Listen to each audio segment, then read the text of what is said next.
Assalamualaikum warahmatullahi wabarakatuh. Saya Charlie Febrian Devi, NIM 1914080049 dari kelas Tadris IPA Fisika B. Di sini saya akan mereview materi dari mata kuliah Biofisika dengan guru pembimbing, dosen pembimbing yaitu Dr. Milyasari SPD MSI. Yang pertama, saya akan mereview materi struktur dan fungsi sel. Yang subtopiknya yang pertama itu pengertian sel sebagai unit terkecil dalam sistem biologi. Merupakan dasar penyusun bagian-bagian tubuh. Jadi sel tersebut merupakan dasar penyusun bagian-bagian pada tubuh.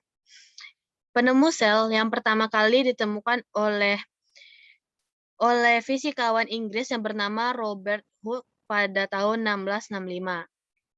Dan pada tahun 1893 dikemukakan kembali prinsip dasar baru sel oleh dua ilmuwan Jerman yang bernama Schwann dan Schleiden. Teori mengenai sel terdiri dari 3 prinsip. Yang pertama yaitu semua makhluk hidup tersusun dari satu sel atau lebih. Yang kedua itu sel adalah unit dasar dari struktur dan fungsi pada makhluk hidup. Yang ketiga itu sel lainnya berasal dari proses penggandaan atau replikasi sel yang telah ada sebelumnya. Dikatakan sebagai unit terkecil karena sel merupakan bagian dari makhluk hidup yang mampu berdiri sendiri serta menunjukkan tanda-tanda kehidupan. Sel memiliki ukuran yang sangat kecil bahkan mikro, sehingga tidak dapat dibagi-bagi lagi menjadi ukuran yang lebih sederhana. Namun demikian, walaupun kecil, sel tetap dapat menjalankan fungsinya. Sel terkecil yang dikenal manusia ialah bakteri Mycoplasma dengan diameter 0,1 mikrometer. Sebagian besar sel berdiameter antara 1 sampai 100 mikrometer, sehingga hanya bisa dilihat dengan mikroskop. Selanjutnya, yaitu materi mengenai struktur sel prokariotik dengan eukariotik serta komponennya. Dari segi evolusi, kelompok prokariot merupakan kelompok dengan struktur yang lebih sederhana dan ditemukan hanya pada bakteria, dan semua bakteria adalah sel prokariot. Organisme lainnya seperti protista, fungi, tumbuhan, dan hewan merupakan struktur yang lebih kompleks termasuk ke dalam kelompok sel eukariot.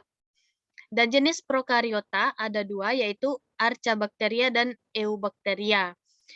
Archaebacteria tadi dibagi atas 3, yaitu bakteri anaerob, bakteri halofil, dan bakteri reduksi CO2. Sedangkan Eubacteria terdiri dari beberapa, yaitu bakteri gram positif, bakteri fotosintetik, cyanobacteria, bakteri gram negatif, dan Spirocheta. Sel prokariot tidak ada membran yang memisahkan DNA dari bagian sel lainnya, dan daerah tempat DNA terkonsentrasi di sitoplasma disebut dengan nukleus. Prokariota merupakan organisme uniseluler dengan sel berukuran kecil berdiameter 0,7 bahkan sampai 2,0 mikrometer dan volumenya sekitar 1 mikrometer. Terdiri dari selubung sel, membran sel, sitoplasma, nukleoid, dan beberapa struktur lainnya. Selubung sel prokariota mencegah sel pecah akibat tekanan osmotik pada lingkungan dan memiliki konsentrasi lebih rendah daripada inti sel. Komponen-komponen pada sel tumbuhan. Yang pertama itu ada dinding sel, plastida, dan vakuola. Dinding sel tadi dibagi atas 2, yaitu dinding sel primer dan dinding sel sekunder. Plastida tadi dibagi atas klorofil yang disebut sebagai kloroplas, dan dibagi lagi atas kromoplas yang merupakan plastida mengandung pigmen atau warna seperti karotin warna kuning, vicodinin warna biru, vicosantin warna kuning, dan koeritrin warna merah. Komponen-komponen pada hewan ada 3, yaitu membran plasma, sitoplasma, dan nukleus. Nukleus dibagi atas 2, yaitu membran nukleus dan nukleolus. Dan yang terakhir yaitu sel eukariot. Sel eukariot memiliki nukleus. Diameter sel eukariota biasanya 10 hingga 100 mikrometer, 10 kali lebih besar daripada bakteri. Sitoplasma eukariota adalah daerah di antara nukleus dan membran sel. Sitoplasma ini terdiri dari medium semi cair yang disebut sebagai litosol dan yang di dalamnya terdapat organel-organel dengan bentuk dan fungsi terspesialisasi serta sebagian besar tidak dimiliki oleh prokariota. Kebanyakan organel dibatasi oleh satu lapis membran, namun ada pula yang dibatasi oleh 2 membran, misalnya nukleus. Dinding sel yang kaku terbuat dari selulosa dan polimer lain mengelilingi sel tumbuhan dan membuatnya kuat dan tegar.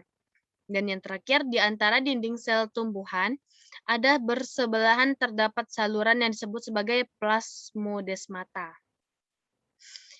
Dan lanjut dengan materi selanjutnya, yaitu struktur sel tumbuhan.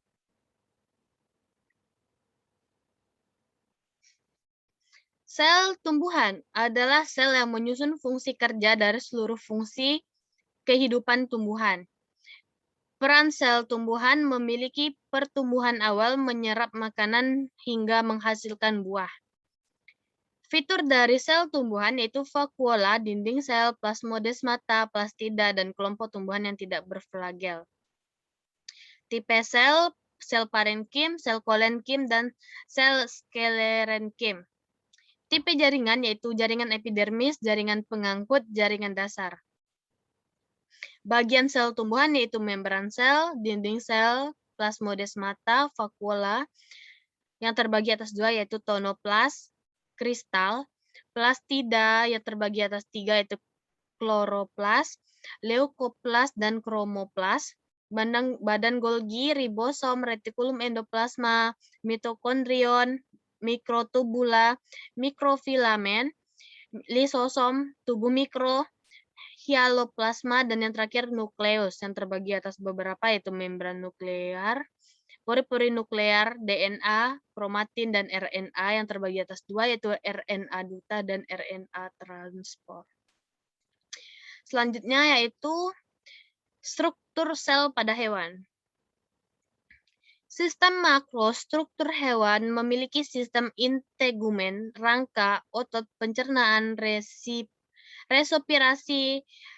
sirkulasi urogenital, dan syaraf. Sistem mikrostruktur hewan meliputi histologi, tulang, otot, pencernaan, respirasi, peredaan sistem, ekskresi, serta organ genital, jantan, dan betina.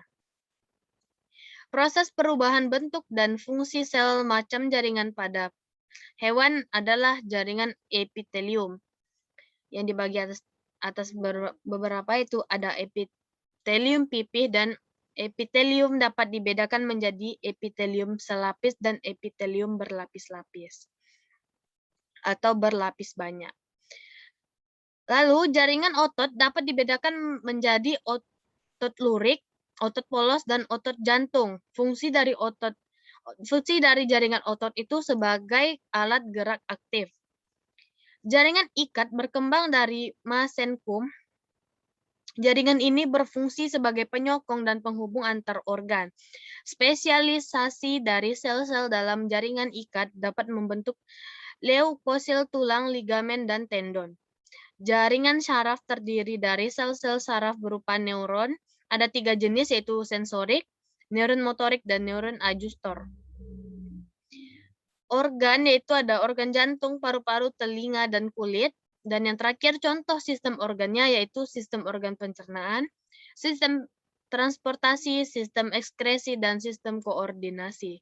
Dan yang materi terakhir yaitu struktur dan organ-organ sel.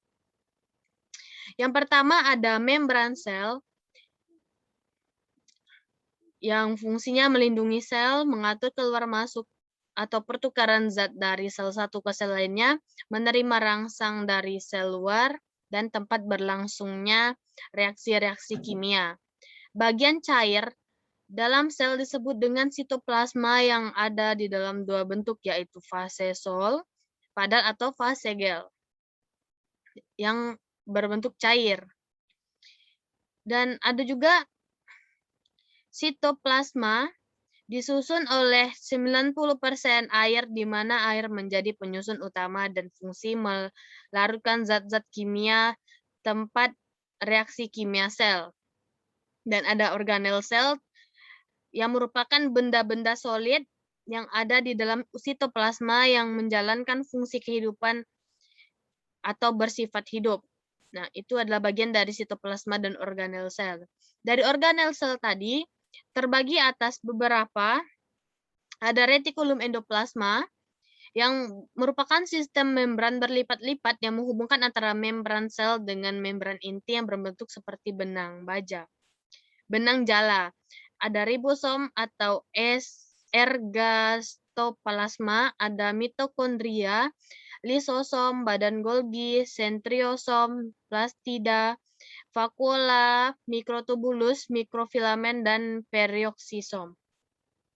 Dan yang terakhir ada inti sel, yaitu bagian sel yang berukuran lebih besar dibandingkan dengan organel sel seperti biasanya, yang mempunyai ukuran 10-20 mikrometer. Dan sebagai pusat pengendali aktivitas atau pusat